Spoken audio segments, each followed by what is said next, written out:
Bahar bin Smith berada di barisan paling depan. Jangankan hanya di penjara, nyawa saya, jiwa saya, darah saya murah harganya, tumpah untuk bangsa dan rakyat Indonesia, saudara-saudara. Allahu Akbar, Allahu Akbar.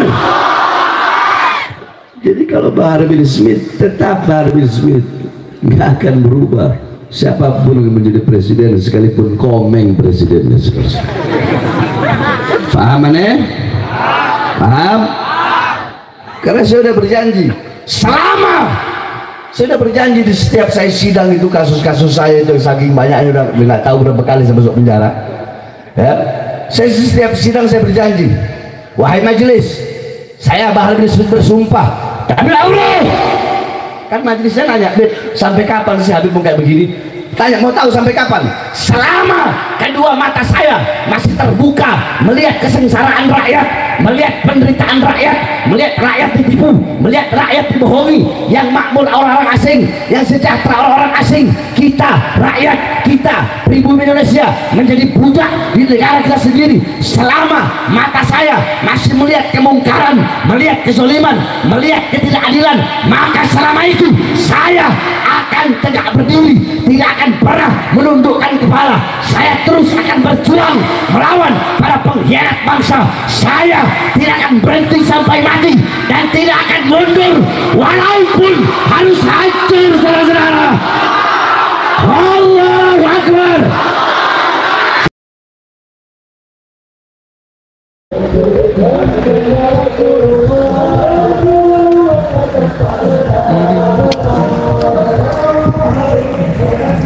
Kenapa kayak gitu? Udah belum? Udah, jalan nggak?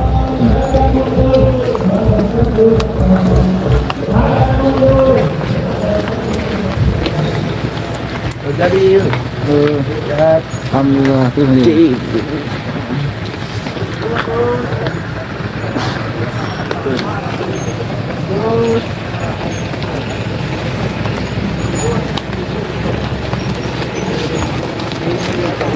Itu jadi Itu kota.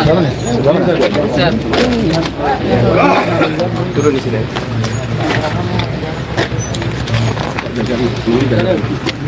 Parting siapa tuh? Ya mobil.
Sallu ala Nabi Muhammad.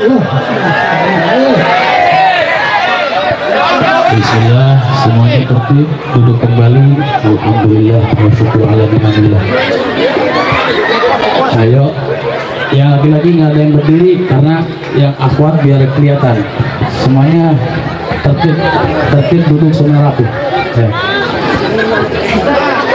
Alhamdulillah, dengan izin Allah dan rasa cinta dan sayangnya beliau Al-Habib Muhammad Bahar bin Ali bin Sumit, yang tadi beliau sudah berasa daripada beliau bilang anak lagi sakit gitu. Tapi bukti cinta beliau kepada kita semua beliau korbankan sampai alhamdulillah pada malam ini tiba di tengah kita. Kita doakan beliau Allah panjangkan umurnya, amin. Allah sehatkan badannya, amin. Allah menangkan dari perjuangannya, amin. Allah berikan taufik hidayah yang tidak suka kepada beliau, amin. Emang terus-terusan terus membenci daripada perjuangan beliau, buru-buru dipahitkan, amin. Allah musnahkan, Allah hinakan di tempat yang paling hina, amin. Ya Allah ya Rabbal. Maka dari itu semuanya tertib, duduk, dengarkan daripada apa nasihat-nasihat yang akan beliau sampaikan. Tidak ada yang ribut, tetap waspada, jangan sibuk dengan handphone kalian terus sampai ke ayat langit handphone nyalakan karena acara ini, jangan sampai ya. Sallu ala Nabi Muhammad, sallu ala Nabi Muhammad. Kepada beliau waktu dan tempat kami persilakan.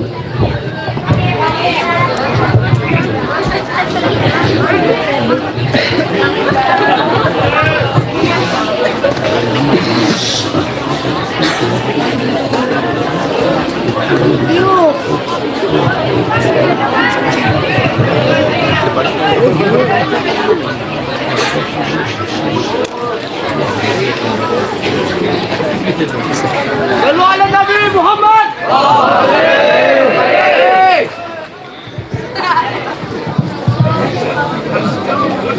Assalamualaikum warahmatullahi wabarakatuh.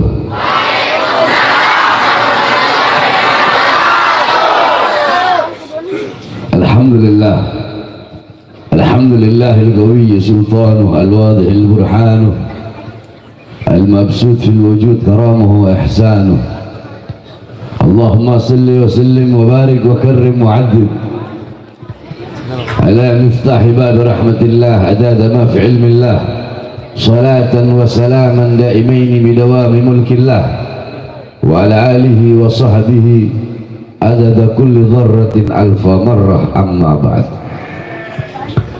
Mesin cinta yang saya muliakan segenap para alim ulama, para habaib, para kiai, para asatid, para tokoh masyarakat, para sesepuh, segenap aparat pemerintah, wabil khusus guru kita bersama yang selama ini membimbing kita.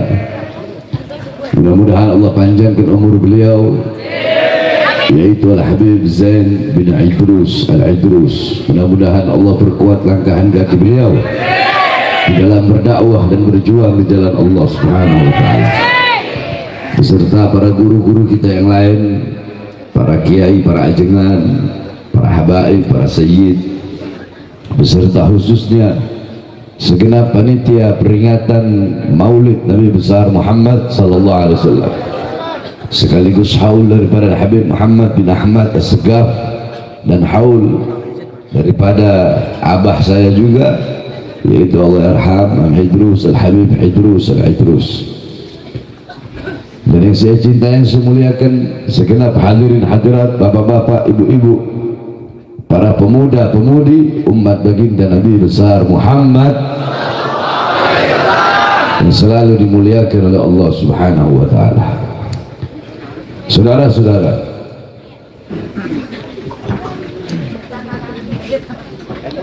Anda berapa lama di sini?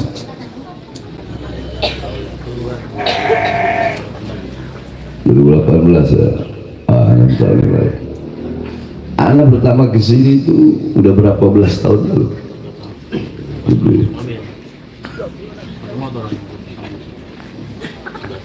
11 tahun yang lalu ya, pertama kali masuk situ. Enggak dong, enggak 11 tahun. Oh ya, 11 tahun yang lalu. Waktu itu masih kecil tempatnya. Oh, sebelah sana. Oh, ini beda lagi. Alhamdulillah, pada malam hari yang mulia ini kita duduk berkumpul di majelis yang penuh dengan kemuliaan, di majelis yang menjadi tempat turunnya rahmat, majelis tempat turunnya berkat, majelis tempat turunnya hidayat, majelis tempat turunnya inayat, majelis yang dimana hamba-hamba yang tidak tampak, hamba-hamba yang tidak terlihat, jumlahnya jauh lebih banyak daripada hamba-hamba yang tampak dan hamba-hamba yang terlihat. Siapa? Mereka para malaikat-malaikatnya Allah Subhanahu wa Ta'ala yang ikut duduk di majelis-majelis yang penuh dengan kemuliaan ini. Saudara-saudara sekalian yang dimuliakan oleh Allah, saya tidak akan panjang lebar. Sedikit yang ingin saya sampaikan, karena saya dalam keadaan sakit. Saya udah berapa bulan ini udah jarang isi ceramah. Jadi jadwal saya itu saya suruh murid saya ganti-gantiin. Tapi ya terkadang kalau walaupun sakit, kalau agak sehat dikit, kalau deket ya datang. Makanya tadi anak walaupun sakit tetap anak datang. Tapi insya Allah walaupun sedikit yang anak sampaikan insya Allah bermanfaat. Hadirin sekalian yang dimuliakan oleh Allah, pada malam hari yang mulia ini, kalian yang duduk di majelis ini, kalian menjadi hamba-hamba yang mulia dan dimuliakan oleh yang maha mulia. Kenapa kita duduk di sini menjadi mulia? Kenapa kita duduk di sini menjadi agung? Kenapa kita duduk di sini menjadi orang-orang yang dipuji oleh para penduduk langitnya Allah Subhanahu wa Ta'ala? Satu, saudara-saudara, kita menjadi mulia karena kita memuliakan Nabi Muhammad. Kita menjadi agung karena kita telah mengagungkan Nabi Muhammad. Kita dipuji oleh para malaikat karena kita telah memuji baginda Nabi besar Muhammad sallallahu alaihi wasallam. Ma madahtu Muhammadan bi qasidati walakin mudiha qasidati bi Muhammadin. Aku tidaklah memuji Nabi Muhammad dengan syairku. Aku tidak memuliakan Nabi Muhammad dengan syairku. Aku tidak mengagungkan Nabi Muhammad dengan syairku, tetapi syairku yang menjadi agung karena telah mengagungkan Nabi Muhammad. Syairku yang menjadi mulia karena telah memuliakan Nabi Muhammad. Syairku yang menjadi terpuji karena telah memuji baginda Nabi besar Muhammad. Saudara-saudara, kita duduk di majelis memuliakan kelahiran Nabi, bukan Nabi Muhammad yang bertambah mulia. Bukan. Kita duduk di majelis mengagungkan maulidnya Nabi, bukan Nabi Muhammad yang bertambah agung. Bukan. Kita mau memuliakan Nabi, kemuliaan Nabi tidak bertambah. Kita tidak memuliakan Nabi, kemuliaan Nabi tidak berkurang. Karena kemuliaan Nabi Muhammad, walaupun lautan jadi tinta, pohon jadi pena, digunakan untuk melukiskan kemuliaan Nabi. Laut jadi tinta, pohon jadi pohon jadi pena, tidak akan sanggup melukiskan kemuliaan baginda Nabi besar Muhammad. Bagaimana kemuliaan Nabi Muhammad sallallahu alaihi wasallam? Saudara-saudara, Nabi Allah Adam alaihissalam, Nabi Allah Adam alaihissalam, dalam kitab beliau berkata, aku iri kepada umat Muhammad. Kenapa aku iri? Saya di sini tidak mau bahas yang lain. Saya mau bahas ilmu. Biar kalian pulang dari sini bawa ilmu. Jadi dengarkan baik-baik. Kata Nabi Adam, aku iri kepada umat Muhammad karena Allah memberikan kepada mereka 4 macam kemuliaan yang tidak pernah Allah berikan kepada aku. Apa kemuliaan yang pertama? Yang pertama, kata Nabi Adam, ketika aku berbuat salah, Allah hanya menerima taubatku ketika aku berada di kota Mekah. Jadi Nabi Allah Adam alaihissalam itu Nabi maksum, terampuni dari dosa. Ketika beliau makan buah khuldi, itu Allah terima taubatnya ketika berada di kota Mekah, tidak di kota-kota yang lain. Selama ratusan tahun belum Allah terima. Ketika di kota Mekah baru Allah terima taubatku. Tapi umat Muhammad kalau mereka mau bertaubat tidak harus pergi ke Mekah. Dimanapun mereka bertaubat, kapanpun mereka bertaubat, dimanapun tempatnya, kapanpun waktunya, kalau mereka bertaubat, Allah terima taubat mereka. Aku hanya di kota Mekah saja. Yang kedua, ketika aku berbuat salah makan buah khuldi, Allah pisahkan aku dengan istriku Hawa selama ratusan tahun. Satu kali aku berbuat salah, Allah pisahkan aku dengan Hawa selama ratusan tahun. Sedangkan bagi umat Muhammad, pagi, siang, sore, malam berbuat dosa, berbuat salah, tidak Allah pisahkan mereka dengan anak-anak dan istri mereka. Yang ketiga, kata Nabi Adam, aku berbuat salah dalam keadaan berpakaian, Allah murka, Allah lepaskan pakaianku sehingga aku dalam keadaan telanjang. Tapi umat Muhammad kebalik, mereka berbuat dosa dalam keadaan telanjang, mereka berzina, mereka melacur, tapi tetap Allah beri mereka pakaian. Yang keempat, aku berbuat salah di sorga, sebaik-baiknya tempat yang pernah diciptakan oleh Allah. Aku berbuat salah di sorga, Allah keluarkan aku ke dunia. Umat Muhammad kebalik, mereka berbuat salah, berbuat dosa di dunia, tapi kalau bertaubat dan Allah terima taubatnya, meninggalnya husnul khatimah, Allah masukkan ke sorga. Aku berbuat salah di sorga, Allah turunkan ke dunia. Umat Muhammad berbuat dosa di dunia, Allah masukkan mereka ke surga. Sungguh aku iri kepada umat Muhammad. Nabi Musa alaihissalam naik ke atas Tursina. Nabi Musa berkata, ya Allah, ya Rab, aku ingin melihat cahayamu, aku ingin melihat zatmu. Apa kata Nabi Musa? Apa kata Allah? Wahai Musa, kau tidak akan sanggup, kau tidak akan kuat, kau akan hancur lebur ketika melihat zatku. Ketahuilah wahai Musa, antara diriku dengan hamba-hambaku ditutupi dengan 70.000 hijab, 70.000 penghalang yang menutupi antara diriku dengan hamba-hambaku, dan 70.000 penghalang ini tidak akan aku buka kecuali untuk Muhammad dan untuk umat Muhammad. Apa kata Nabi Musa? Ya Allah, aku tidak bisa menjadi Muhammad, maka jadikanlah aku bagian daripada umat Muhammad. Nabi Muhammad sallallahu alaihi wasallam, Nabi Allah Isa alaihi salam bisa menghidupkan orang yang mati.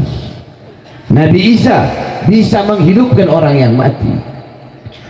Kalau orang yang mati ketika dia jadi mayat, itu sebelumnya dia ada ruhnya, berarti sebelumnya dia itu pernah hidup, saudara-saudara. Jadi Nabi Isa menghidupkan orang yang mati, berarti sebelumnya dia pernah hidup, mati baru dihidupkan lagi, sebagai mukjizatnya Nabi Allah Isa alaihissalam. Tapi kalau Nabi Muhammad SAW bukan orang mati yang beliau hidupkan. Nabi Muhammad SAW, beliau dalam riwayat diriwayatkan beliau punya tongkat. Dalam riwayat lain ada satu tiang daripada Masjid Nabawi yang biasa tempat beliau bersandar. Dalam riwayat lain tongkat yang biasa beliau pakai untuk berkhutbah. Ada salah satu sahabat Nabi yang pintar membuat mimbar, maka dibuatkanlah mimbar untuk Rasulullah SAW. Pada hari pertama Rasulullah naik di atas mimbar itu, terdengar suara tangisan yang sangat kencang, saudara-saudara. Terdengar suara tangisan yang sangat kencang, sampai dalam riwayat para sahabat mengatakan saking kencangnya teriakan itu sampai-sampai tembok Madinah itu retak. Dicari tahu siapa yang menangis, dari mana asal tangisan ini, dari mana asal suara yang menyebabkan retak tembok Masjid Nabawi ini. Ketika dicari tahu, ternyata asal tangisan itu bersumber daripada kayu yang biasa dipegang oleh Nabi dan biasa yang disandari oleh Nabi Muhammad SAW. Kemudian Nabi Muhammad SAW maju, kemudian Nabi Muhammad mengusap-usap kayu pelepah tersebut, kayu kurma tersebut, diusap-usap oleh Rasulullah SAW bagaikan seorang ibu yang mengusap kepala anaknya, sampai diam sampai habis suaranya. Lalu kata Rasulullah kepada para sahabat, tahukah kalian Kenapa kayu ini menangis? Kayu ini menangis karena biasanya aku selalu memegangnya, bersandar kepadanya. Tapi ketika ada mimbar yang baru ini, aku berpisah beberapa jengkal darinya. Dia menangis karena tidak mau jauh dariku. Dan andaikan aku tidak mengusapnya, dia akan menangis terus sampai datangnya hari kiamat. Kayu, benda mati menjadi hidup karena baginda Nabi besar Muhammad SAW. Satu waktu Nabi Muhammad pernah beliau mau buang air kecil, tidak ada tempat yang tertutup. Batu-batu dari arah barat, timur, utara, selatan, batu-batu berdatangan dengan sendirinya mengelilingi Nabi Muhammad SAW. Batu, benda yang mati, benda yang tidak pernah hidup menjadi hidup karena kemuliaan baginda Nabi besar Muhammad. Kalau Nabi Isa menghidupkan orang mati, kalau orang sebelumnya dia pernah hidup, tapi ini dia tidak pernah hidup. Tapi benda mati menjadi hidup karena Nabi Muhammad SAW. Nabi Sulaiman alaihissalam, Nabi Sulaiman ngomong sama hewan itu pakai bahasa hewan, bukan bahasa semut. Ya mungkin si Gufron dia mengerti kali bahasa semut. Nabi Muhammad SAW, hewan ngomong sama Nabi pakai bahasa Arab, ibu-ibu. Dalam riwayat ada seekor biawak pernah berkata, asyhadu annaka Muhammadar Rasulullah. Ini biawak ngomong pakai bahasa Arab, aku bersaksi wahai Muhammad bahwasanya engkau adalah utusan Allah. Seekor serigala pernah berkata seperti itu juga, asyhadu annaka Muhammad Rasulullah, aku bersaksi bahwasanya engkau wahai Muhammad adalah utusan Allah. Nabi Sulaiman ngomong sama hewan dengan bahasa hewan, mengerti bahasa hewan. Tapi Nabi Muhammad hewan yang ngomong kepada Nabi pakai bahasa Arab. Kenapa? Karena begitu mulia baginda Nabi besar Muhammad SAW. Nah, kalian menjadi mulia karena Nabi Muhammad. Sebab segala sesuatu yang berkaitan dengan Nabi, pasti sesuatu itu menjadi mulia. Satu saja saya kasih contoh yang paling kecil daripada maulid Nabi Muhammad, daripada lahirnya Nabi Muhammad. Nabi Muhammad lahir itu waktu sahur. Tahu waktu sahur? Sepertiga malam. Nah, sepertiga malam kan menjadi saatul ijabah, menjadi waktu dikabulkan doa oleh Allah. Allah turun ke langit dunia dan berkata, hal min taibin, hal min mustaghfirin. Adakah dari kalian yang mau bertobat? Ayo aku terima taubatnya. Adakah dari kalian yang mau minta ampun, aku ampuni dosanya. Ada yang punya hajat, aku kabulkan hajatnya. Setiap sepertiga malam. Para ulama berkata, kenapa sepertiga malam menjadi waktu dikabulkan doa? Para ulama mengatakan karena Nabi Muhammad dilahirkan di sepertiga malam, sehingga Allah memuliakan saat kelahiran Nabi. Waktu kelahiran Nabi menjadi waktu yang dikabulkan doa oleh Allah Subhanahu wa ta'ala. Faham gak maksudnya? Faham gak? Waktu kelahiran Nabi saja, yaitu sepertiga malam, menjadi mulia sebagai waktu yang dikabulkan doa. Kenapa? Karena Nabi Muhammad dilahirkan di sepertiga malam. Andaikan Nabi Muhammad lahirnya ba'da zuhur, andaikan, maka ba'da zuhur akan menjadi saatul ijabah, waktu dikabulkan doa oleh Allah. Segala sesuatu yang berkaitan dengan Nabi Muhammad menjadi mulia, menjadi agung, saudara-saudara. Bahkan hal yang kecil, kalian duduk di sini bergembira dengan lahirnya Nabi Muhammad. Kalau nggak bergembira, nggak mungkin melaksanakan acara maulid Nabi Muhammad. Nah, menukil daripada yang disampaikan oleh guru kami Abuya Sayyid Al-Imam Al-Habib Muhammad bin Alwi Al-Maliki Al-Hasani, bahwasanya Sayyidina Abbas radhiyallahu anhu, beliau pernah bermimpi berjumpa dengan Abu Lahab. Di dalam mimpinya Abu Lahab sedang diazab dan disiksa oleh Allah dalam neraka. Akan tetapi setiap hari Senin Allah Subhanahu wa ta'ala meringankan azab dan siksanya Abu Lahab. Dengan apa? Dari selah-selah jarinya keluar air, sehingga dia bisa minum dari air tersebut. Sayyidina Abbas bertanya, wahai Abu Lahab, apa yang terjadi? Apa kata Abu Lahab? Allah meringankan azab dan siksaku setiap hari Senin karena ketika Muhammad lahir, aku punya budak yang bernama Suwaibah. Suwaibah datang membawa kabar kepadaku, wahai tuanku, ponakanmu telah lahir seorang lelaki yang sangat tampan.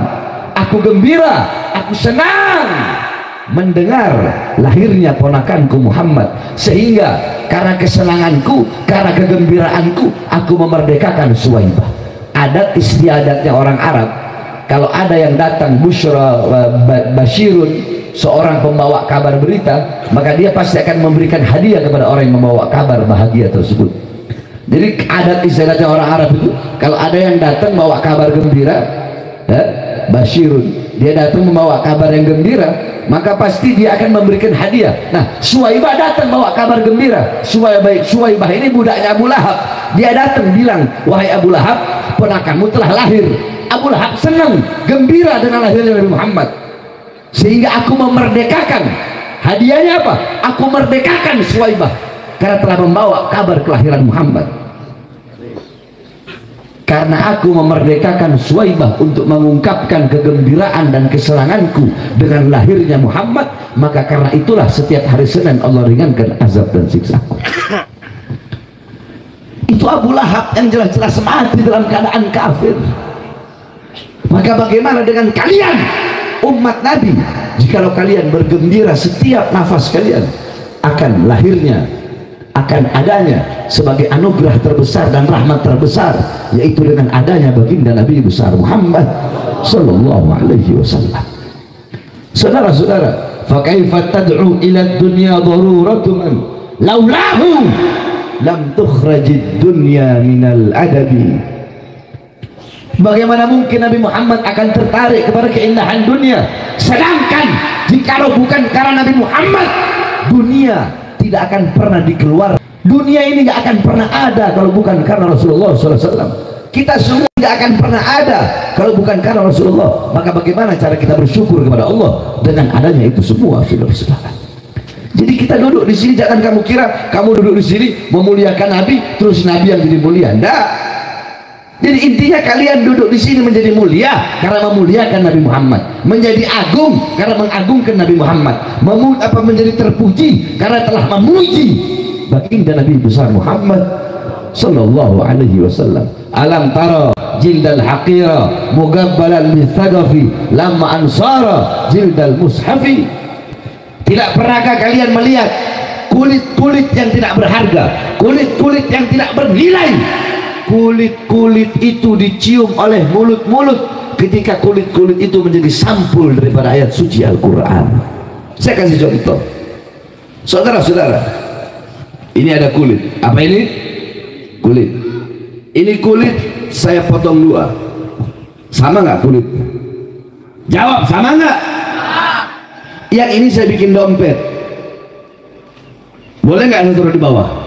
Udah jadi dompet, boleh nggak saya taruh di bawah? Boleh nggak saya lempar? Saya taruh tempat sampah, saya bakar. Yang ini saya jadikan sampul ayat suci Al-Quran. Apakah boleh saya menyentuhnya tanpa wudhu? Boleh nggak? Boleh nggak? Boleh saya taruh di tempat yang rendah? Harus ditaruh di tempat yang tinggi. Megangnya harus suci. Membawanya harus pakai akhlak, pakai adab. Sama nggak kulitnya? Tapi kenapa cara perlakuannya berbeda? Karena yang ini menempel dengan sesuatu yang mulia. Apa itu? Ayat suci Al-Quran. Nah, saya dan kalian, kita ini kulitnya. Apa ayat Al-Qurannya? Baginda Nabi besar Muhammad adalah ayat Al-Qurannya. Kita di kulit, tidak berharga, tidak bernilai kalau bukan karena baginda Nabi besar Muhammad sallallahu alaihi wasallam. Makanya bersyukur saudara-saudara kalian semua, para nabi-nabi pengen jadi umat Nabi Muhammad, tapi kalian tanpa diminta, kalian telah Allah berikan anugerah terbesar, anugerah yang begitu agung. Apa itu? Allah jadikan kalian Sayyidul Umam, sebagaimana dikatakan oleh Jibril pada saat detik-detik terakhir nafasnya Rasulullah SAW. Rasulullah SAW tidak mau meninggalkan ruh dari jasadnya sebelum Allah memberikan jaminan kepada umatnya. Faja'a Jibril faqala ya Muhammad Maka turun Jibril dan berkata kepada Muhammad, Allah berkata kepada Jibril, basyirhu ya Jibril, beritakan dia dengan kabar gembira wahai Jibril. Basyirhu ya Jibril, innahu awwalu nasin, sesungguhnya dia manusia yang pertama yang akan aku bangkitkan dari alam kubur. Wa sayyiduhum idza jami'u, dan dia adalah manusia pertama yang akan menjadi pemimpin ketika kelak semuanya dikumpulkan. Fabashirhu innal jannah muharramatun alal umam qabla an tadkhuluha ummatuh, dan kabarkan kepadanya, jaminan dariku surga aku haramkan untuk dimasuki oleh siapapun sebelum surga dimasuki oleh umatnya. Umatnya akan menjadi sayyidul umam, umatnya akan menjadi pemimpin daripada seluruh umat-umat yang ada, dari umat zaman dulu sampai umatnya dia. Maka yang menjadi pemimpin umat adalah umat baginda Nabi besar Muhammad SAW. Kenapa kita menjadi umat yang terbaik? Kenapa kita menjadi umat yang termulia? Kenapa kita menjadi umat yang paling agung? Apakah karena amal kita, ibadah kita, ilmu kita, nasab kita, sholat kita? Bukan. Kenapa? Karena kita umatnya baginda Nabi besar Muhammad SAW. Jadi sekali lagi, bukan syairku yang memuliakan Nabi Muhammad, tetapi syairku yang menjadi mulia karena telah memuliakan Nabi Muhammad. Ini bahasa yang sangat pendek dan memiliki makna yang sangat besar. Aku tidak memuji Nabi dengan syairku, tetapi syairku yang menjadi terpuji karena telah memuji Nabi Muhammad. Aku tidak memuliakan Nabi dengan syairku, tetapi syairku yang menjadi mulia karena telah memuliakan Nabi Muhammad. Aku tidak mengagungkan Nabi dengan syairku, tapi syairku yang menjadi agung karena telah mengagungkan Nabi Muhammad SAW. Beruntung kita menjadi umat Nabi Muhammad. Maka dalam acara maulid ini, saudara-saudara, pulang dari majelis maulid, jangan engkau tidak membawa apa-apa. Engkau bawa akhlaknya Nabi, bawa adabnya Nabi, bawa ilmunya Nabi, bawa waraknya Nabi, bawa khaufnya Nabi, bawa khasyahnya Nabi, zuhudnya Nabi, ibadahnya Nabi, qanaahnya Nabi, amar ma'rufnya Nabi, nahi mungkarnya Nabi. Kau bawa, jadikan Nabi Muhammad sebagai teladanmu, uswahmu, qudwahmu, pedomanmu dalam kehidupanmu sehari-hari. Jadikan rumah tanggamu rumah tangga Nabi Muhammad, jadikan kampungmu kampungnya Nabi Muhammad SAW.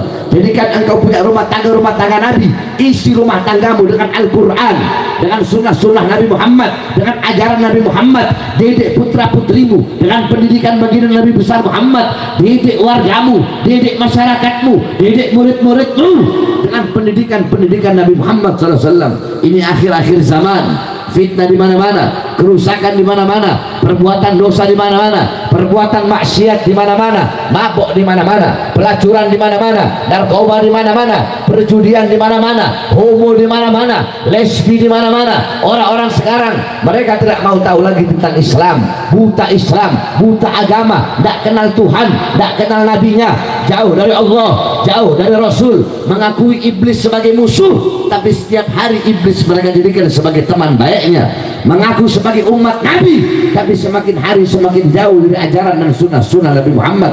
Kerusakan di mana-mana, saudara-saudara. Kera-kera berdasi menduduki kursi-kursi kekuasaan.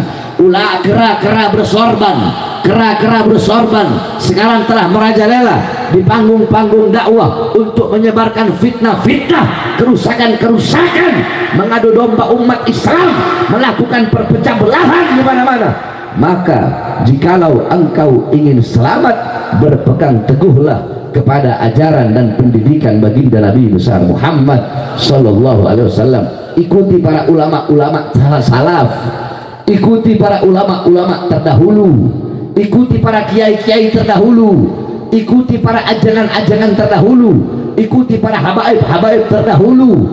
Mereka para salaf-salaf, niat mereka tidak sama dengan niatnya orang-orang sekarang. kiai dulu dan kiai sekarang, habib dulu dan habib sekarang, ustadz dulu dan ustadz sekarang, ulama dulu dan ulama sekarang, niatnya mereka tidak sama. Ulama dulu dan ulama sekarang niatnya tidak sama. Ulama dulu dengan ulama sekarang harokahnya tidak sama. Ulama dulu dengan ulama sekarang mujahadahnya tidak sama. Ulama dulu dengan ulama sekarang torigohnya tidak sama. Ulama dulu dengan ulama sekarang magosidnya, tujuan-tujuannya dalam berdakwah tidak sama, saudara-saudara. Maka berpegang teguhlah kepada ulama-ulama terdahulu atau ulama-ulama sekarang yang mengikuti ulama-ulama terdahulu, kiai-kiai sekarang yang mengikuti kiai-kiai terdahulu, ajangan-ajangan sekarang yang mengikuti ajangan-ajangan terdahulu, yang berpegang teguh kepada kitab-kitab salaf.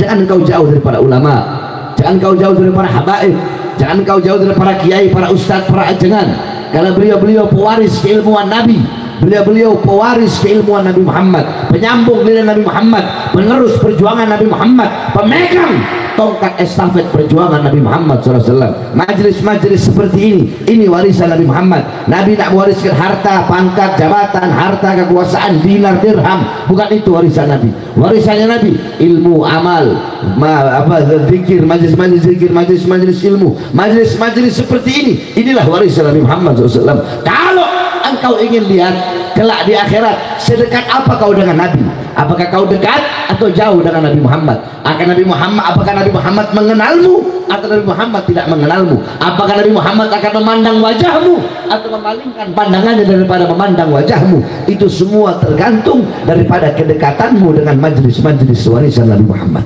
Kalau di dunia engkau dekat dengan para ulama, para habaib, para kiai, para ustadz, para pewaris Nabi Muhammad, kau duduk di majelis-majelis ilmu, duduk di majelis-majelis zikir, duduk di majelis-majelis sholawat, dipastikan di akhirat engkau dekat dengan Nabi Muhammad. Tapi kalau di dunia kau jauh dari ulama, jauh dari habaib, jauh dari kiai, jauh dari para ustadz, jauh dari para orang-orang soleh, engkau jauh dari majelis ilmu, jauh dari majelis ta'lim, jauh dari majelis zikir, jauh dari majelis sholawat, dipastikan di akhirat engkau pun akan jauh dengan Nabi Muhammad. Sedangkan orang-orang yang rugi di akhirat, orang-orang yang celaka di akhirat, bukanlah orang-orang yang datang membawa dosa yang banyak, tapi orang-orang yang rugi, orang-orang yang celaka adalah orang-orang yang tidak bisa berjumpa dengan Nabi Muhammad, orang-orang yang tidak bisa duduk berkumpul bersama dengan Nabi Muhammad, orang-orang yang matanya diharamkan memandang wajah indah Nabi Muhammad SAW. Itulah orang-orang paling rugi dan itulah orang-orang yang paling celaka di kelak di akhirat. Oleh karenanya saudara-saudara sekalian yang dimuliakan oleh Allah, pulang dari sini bapak-bapak, ibu-ibu, kau didik kau punya anak-anak dengan pendidikan Nabi Muhammad. Ku anfusakum wa ahlikum nara. Jagalah diri kalian, anak-anak kalian, istri kalian, keluarga kalian, orang-orang yang dimana rezekinya adalah tanggung jawab kalian. Kalian sebagai bos punya anak buah, punya karyawan, maka kalian wajib mendidik karyawan kalian, wajib kalian sebagai bos mendidik anak-anak buah kalian. Kalian punya pembantu, pembantu itu rezekinya ditanggung oleh kalian, maka kalian wajib untuk mendidik pembantu-pembantu kalian itu. Kalian bos punya anak-anak buah, jangan pikir kewajiban kita hanya mendidik anak, mendidik istri, enggak. Tapi kalau andaikan kalian punya toko, terus di toko itu kalian punya pegawai 10, 11, itu kewajiban kalian untuk mendidik mereka. Kenapa? Karena rezeki mereka ditanggung oleh kalian. Kalian yang menggaji mereka, maka kalian juga yang memiliki kewajiban untuk mendidik mereka dengan pendidikan-pendidikan Rasulullah SAW. Bukan hanya mendidik anak dan istri saja. Nah, terus ku anfusakum wa ahlikum nar. Cara menjaganya seperti apa? Alimuhum wa addibuhum ad-din. Cara mencegah dirimu, cara mencegah anak istrimu, cara mencegah tetangga-tetanggamu, cara mencegah masyarakatmu, cara mencegah orang-orang yang dimana rizkinya berada kepadamu, cara mencegah mereka dari api neraka. Seperti apa, Beb? Caranya alimuhum, ajari mereka, wa adibuhum, dan didik mereka ad-din, yaitu dengan agamanya Allah dan agamanya baginda Nabi besar Muhammad sallallahu alaihi wasallam. Paham? Paham? Kira-kira yang sedikit ini paham nggak? Paham ya? Sebelum saya tutup, saudara-saudara, saya ingin menghimbau, saya ingin himbau kepada Mulyono. Tahu Mulyono? Jokowi. Saya ingin sampaikan kepada Presiden Republik Indonesia Joko Widodo alias Mulyono, sebelum masa jabatanmu berakhir, hendaklah kau melakukan dua hal. Hendaklah kau melakukan dua perkara. Yang pertama, berterima kasihlah kepada seluruh bangsa dan rakyat Indonesia, yang dimana bangsa dan rakyat telah memberikan kepercayaannya kepadamu selama berapa tahun? 2 periode itu 10 tahun. Selama 10 tahun masyarakat dan rakyat memberikan kepercayaan, memberikan mandat kepadamu untuk memimpin Indonesia dan memimpin bangsa dan rakyat Indonesia. Berterima kasihlah atas mandat, atas amanat dan kepercayaan yang telah rakyat berikan kepadamu. Itu yang pertama. Yang kedua, di masa-masa akhir jabatanmu wahai Jokowi, minta maaflah kepada rakyat atas selama ini kebijakan-kebijakan yang kau lakukan, yang dimana mungkin banyak daripada kebijakan-kebijakan itu menyengsarakan rakyat, bikin rakyat susah, bikin rakyat menderita, bikin rakyat kelaparan. Minta maaflah engkau kepada rakyat, karena engkau suka tipu rakyat, suka bohongi rakyat. Engkau tipu rakyat dengan buka polosmu, engkau bohongi rakyat, engkau tipu rakyat. Minta maaf kepada rakyat, minta maaf kepada seluruh bangsa dan rakyat Indonesia atas segala kesalahan-kesalahan, baik yang tampak atau yang tidak tampak. Perbuatan-perbuatan dosamu kepada rakyat, baik yang tampak atau yang tidak tampak, minta maaflah kepada bangsa dan rakyat Indonesia. Minta maaflah. Selama kepemimpinanmu banyak masyarakat yang susah, masih banyak masyarakat yang susah, banyak rakyat-rakyat pengangguran, sedangkan tenaga kerja terus engkau kirim dari asing. Minta maaf kepada rakyat, karena sungguh terlalu banyak rakyat yang kau bodohi, terlalu banyak rakyat yang kau bodohi, yang kau dustai, yang kau tipu, yang kau berikan janji-janji palsu. Minta maaf kepada rakyat. Ini nasihat saya sebelum masa-masa akhir jabatanmu. Berterima kasih dan minta maaflah kepada rakyat. Jangan sampai engkau menjadi khasir, jangan sampai engkau menjadi orang yang rugi, karena kelak di akhirat kullukum ra'in, setiap dari kalian itu adalah pemimpin, dan setiap pemimpin akan ditanyai atas apa-apa yang ia pimpin. Oleh karenanya, ini nasihat saya. Jangan sampai nanti di akhirat kau udah datang bawa pahala banyak, nanti datang masyarakat rakyat Indonesia, mereka mengadu kepada Allah, habis pahalamu, tinggal dosa-dosamu. Itu wasiat saya kepada Jokowi yang sebentar lagi akan habis masa jabatannya. Kemudian wasiat saya kepada Presiden terpilih, yaitu Prabowo Subianto. Ketika engkau dilantik menjadi presiden, jadilah presiden yang pertama taat kepada Allah, patuh kepada Allah. Karena kalau engkau taat kepada Allah, patuh kepada Allah, bukan taat kepada partai, bukan taat kepada makhluk dulu. Jangan patuh kepada partai, patuh kepada makhluk, tapi taatlah kepada Allah, patuhlah kepada Allah, jujurlah kepada rakyat. Jangan kau salah gunakan amanat rakyat, amanat yang rakyat percayakan kepadamu. Bawa Indonesia menuju kemakmuran, bawa Indonesia menuju kejayaan. Jadikan hukum itu adil, tajam di atas, tajam di bawah. Jangan seperti kemarin. Kalau kemarin kan hukum itu tajam di bawah, tumpul di atas, betul? Betul? Betul? Kalau dulu kan pejabat butuh sama rakyat kalau ada maunya doang, betul? Betul? Mau pemilu butuh rakyat, mau pencalonan butuh sama rakyat. Datang ke masjid, datang ke musola, datang majelis taklim, naik becak, masuk gorong-gorong, keluar gorong-gorong jadi presiden.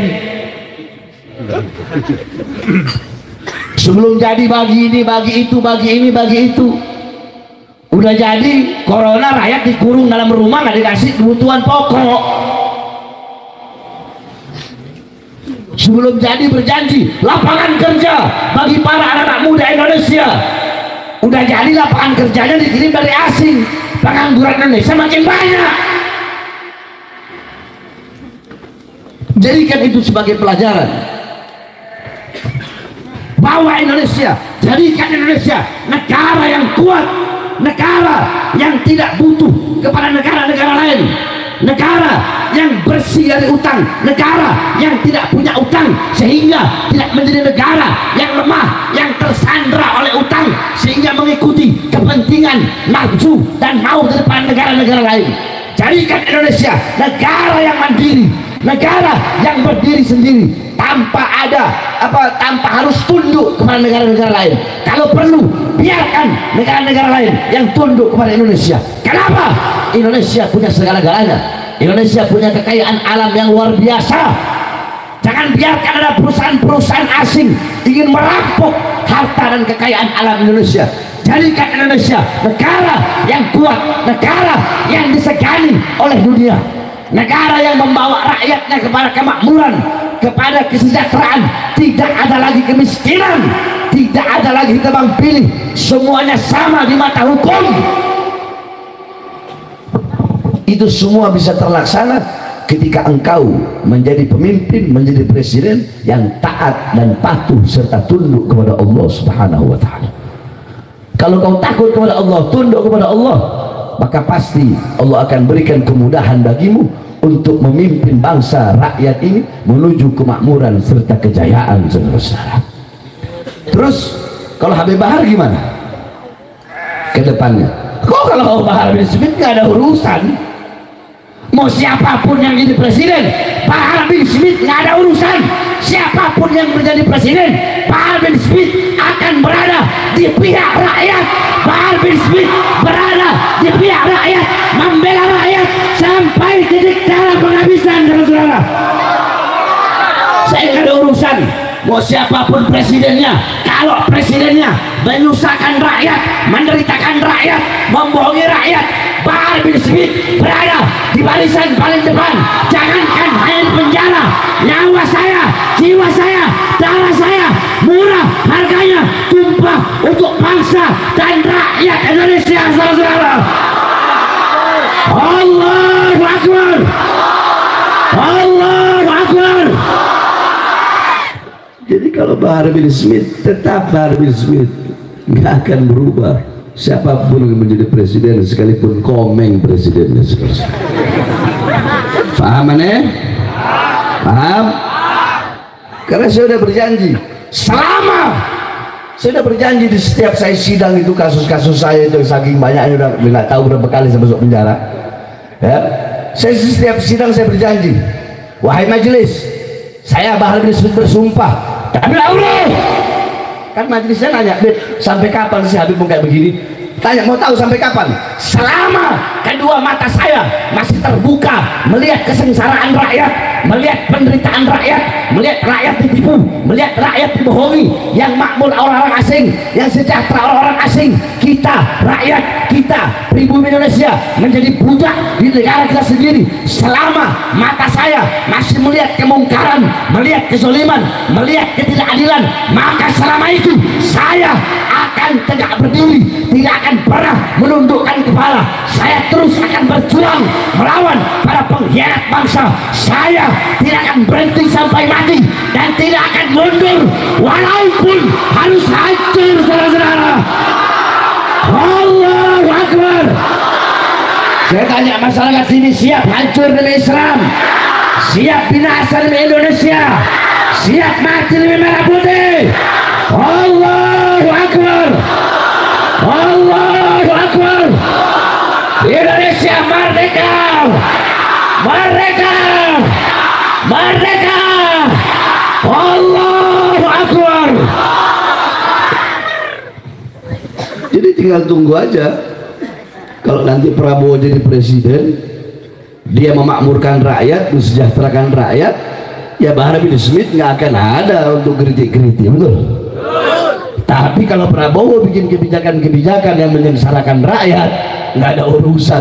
Jangankan Prabowo, mau iblis andaikan jadi presiden terus membuat kebijakan yang menyengsarakan rakyat, bakal saya makan dan saya lawan sampai titik darah penghabisan, meskipun nyawa yang harus menjadi taruhannya, saudara-saudara. Nggak ada kata mundur bagi Bahar bin Smith, saudara-saudara. Nggak ada kata mundur, nggak ada kata kapok, nggak ada kata capek.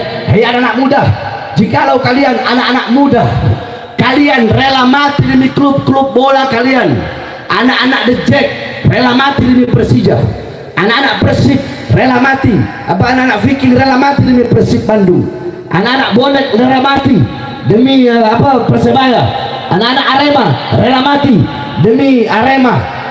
Jikalau anak-anak klub bola kalian rela mati untuk klub-klub bola kalian, anak-anak motor, anak-anak RX, anak-anak moge rela mati di atas jalan, di atas aspal, demi apa? Demi motornya mereka rela mati. Terus maka jikalau kalian para anak-anak muda rela mati untuk klub bola kalian, rela mati untuk artis-artis kalian, rela mati untuk teladan kalian, rela mati untuk idola-idola kalian, rela mati untuk sepeda motor kalian, geng-geng motor kalian, kalian lebih rela mati, maka harusnya kalian lebih rela mati untuk berjuang untuk bangsa, agama, dan negara selaras di jalannya Allah Subhanahu wa Ta'ala. Saudara-saudara, saya tanya anak-anak muda semuanya, siap mati di jalan Allah, siap berjuang di jalan Allah, siap hancur demi Islam, siap binasa demi Indonesia, siap mati demi NKRI?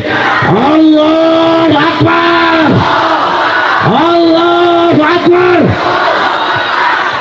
Mudah-mudahan ke depan Indonesia menjadi negara baldatun thayyibatun rabbun ghafur. Amin amin ya rabbal. Insyaallah Allah hancurkan para pengkhianat-pengkhianat bangsa. Allah hancurkan para koruptor-koruptor. Allah hancurkan pejabat-pejabat yang zalim. Allah hancurkan para pejabat-pejabat yang suka menipu rakyat, yang suka membohongi rakyat. Amin amin ya rabbal. Bismillahirrahmanirrahim. Allahumma aftah lana futuhatal arsyiyah wal rahmah wal barakah wal hidayah wal inayah wal mutaladin al Islam. Allahumma ansurna minal qawmil zalimin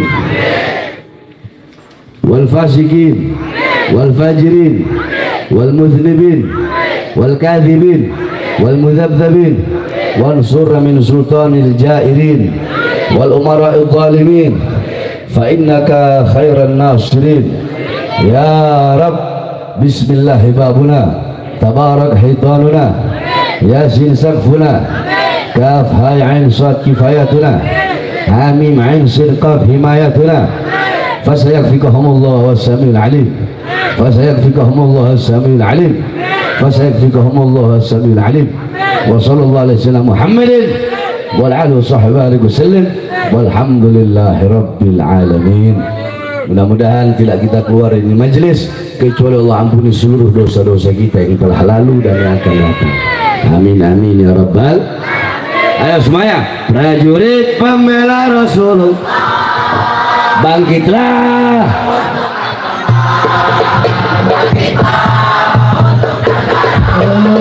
Satukan hati, satukan jiwa, musuh hidup mata, lawan dia sampai darah. Garuda negara murahnya, maju ya terus maju habisi pengkhianat bangsa. Kami berjanji demi Allah bela binasa agama. Wahai prajurit pembela Rasulullah, berjuang tanpa lelah, walau harus merangkak dengan mata. Takkan mundur hanya satu langkah, takkan mundur hanya satu langkah. Wahai para pemuda pemuda, kibarkan panji Al-Mustafa, serahkan jiwa untuk agama, mencari syahid di jalan Allah. Maju untuk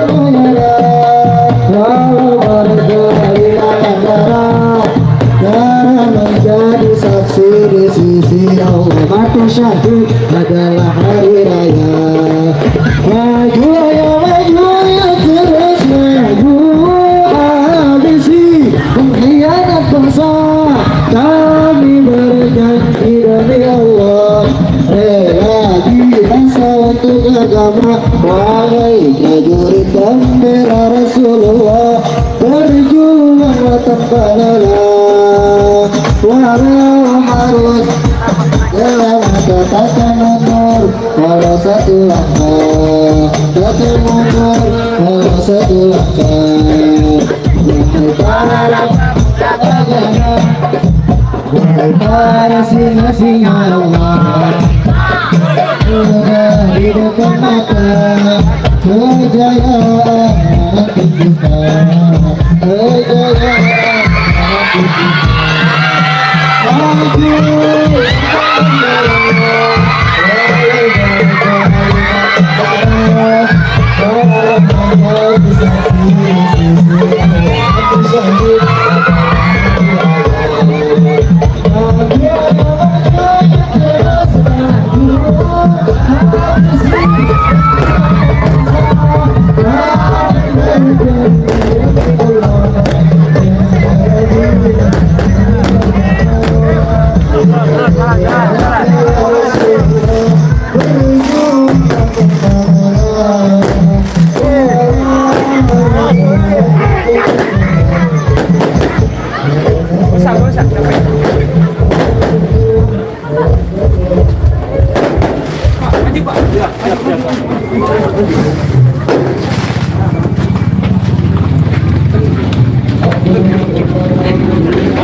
Jalan. Dorong.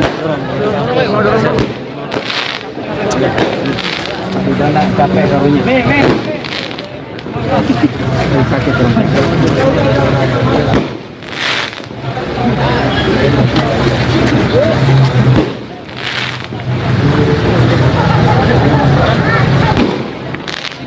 Segi. Oh, terus. Siapa? Sudah. Siapa? Nah. Oh, ini gue ini. Hah? Edo.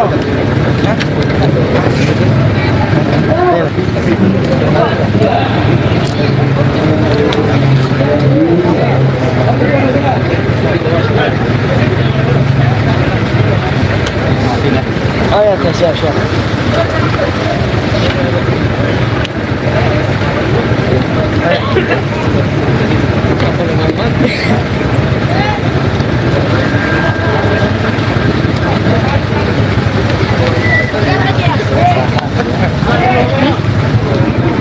Ini gimana? Oh ya. Mana galir Pak? Coba bukain. Buka. Galir mana? Udah. Ini gimana? Matiin. Udah. Nih. Itu Bang Jali masih di depan. Jadi nggak nampak.